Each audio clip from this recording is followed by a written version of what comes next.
This is Gabriel Hardy-Frenson. Welcome to our program. The International Monetary Fund Managing Director, David Lipton, arrived in Kyiv on Tuesday, September 12, to meet and discuss with President Petro Poroshenko. The discussion revolved around the necessary reforms required by the IMF to release the fifth tranche of $1.9 billion to Ukraine. To further discuss it with us is finance expert Pavel Krapivin. Welcome. Hello, welcome. Welcome. Thank you for coming to us. My first question is, this tranche has already been delayed. It was supposed to be delivered during the summer, and we're speaking of the fall now, so a few weeks from now. Why the delay? And second question linked to it, how was the delay perceived in Ukrainian political and financial spheres? We can explain this delay with any reasons, some reasons, according with the Ukrainian activity in legislation area, according with working with the text of this memorandum, these articles, and I think quite a lot of points of these articles of this memorandum don't worked out, don't we can see in the real life. At least it's not happening. Yes. Yeah, it's not happened yet. It's not happening. Yeah. So this is the reason that this tranche is delayed, and see forward to take it only at the end of autumn. But how did Ukraine in the political sphere and also in the financial sphere perceive the delay? Were they frustrated? Were they understanding about it? How did it happen? I think it's an understandable situation for any who work in financial or even in politics. Because we understand what the strange and difficult questions stand between our against our politics. That they should speak with peoples with something sweet and good, but the demands of international fund are quite hard to deal to do it in real life. Okay, so this brings me to my second question. David Lipton and President Petro Poroshenko spoke of the good dynamics of cooperation between the IMF and Ukraine. Do you believe that this is true, or is it just a smokescreen that maybe hides a mutual frustration between the IMF and Ukraine? Yeah, we can see mutual negotiations between two partners or between two seller. Seller and a buyer, let's say. Okay. It looks like a bargain in the market, something like this. Okay. A lot of Ukrainian activists and reformists have criticized the IMF for what they perceive as a lack of commitment to helping Ukraine develop further. Now, don't you think that maybe the IMF is uncomfortable with helping Ukraine further? Let me just explain. The situation in Ukraine is quite uncertain and not very stable. We have, well, first of all, there's corruption. Corruption is still happening, and we see it every day.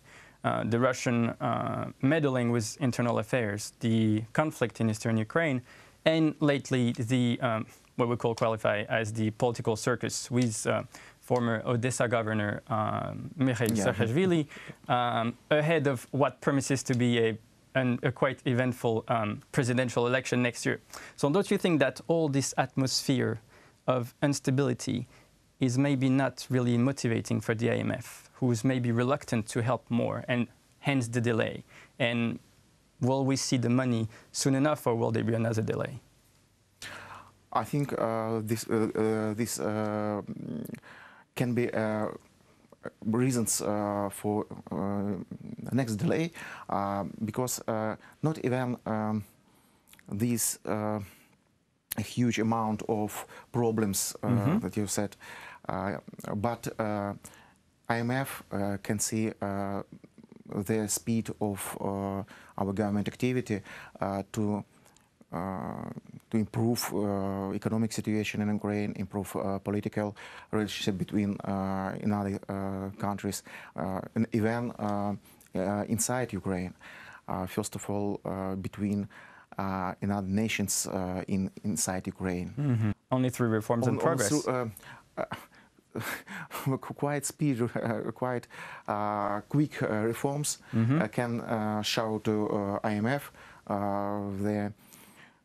that they can trust the Ukraine. fear of our government, of our politics and economists to improve situation, to change something in politic area, and first of all in economic and financial sphere. Okay. What do you think are the most important reforms, or maybe the two most important reforms that in which Ukraine must move forward in the eyes of the IMF? The main problem of Ukraine, as for me, it's corruption. So we should do everything to struggle with this animal, with this to defeat cancer, right. cancer for Ukraine. First of all, anti-corruption reforms, and very important thing, it's privatization in industrial sector, and first of all, agriculture land, to make a market of agriculture land, not even for foreign investors and foreign businessmen. First of all, for farmers inside Ukraine, for citizens of not suburban, not city locations. That for the entire country. Yeah, for the entire country, and it should be provided a mechanism of mortgage of these land sites to renovate techniques, equipments, and even seeds, the quality of seeds for the next harvest. My last questions are two in one, but do you think that those reforms, especially anti-corruption, which is a cancer, as you just said, I'm just using your words, do you think that it is possible to reform Ukraine deeply in regards to corruption with the current elected officials in Ukraine?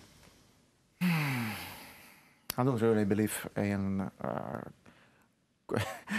quick reforms, but I cannot even think that nothing will be changed. It's impossible to say it will be like this for a long time. No, we should change it, and I think only new political faces, only political persons can do it. You spoke about Mikhail Saakashvili, for example. We know his history in Georgia, his struggle against corruption, for example. We should do in Ukraine the same strict measures, strict activity against this day-to-day. So you're looking forward for the next presidential election, I'm assuming. Of course. Okay, well, thank you very much for answering our questions. Thank you very much for coming. This was Gabriel Herdy-Franson for UATV. Stay tuned for more.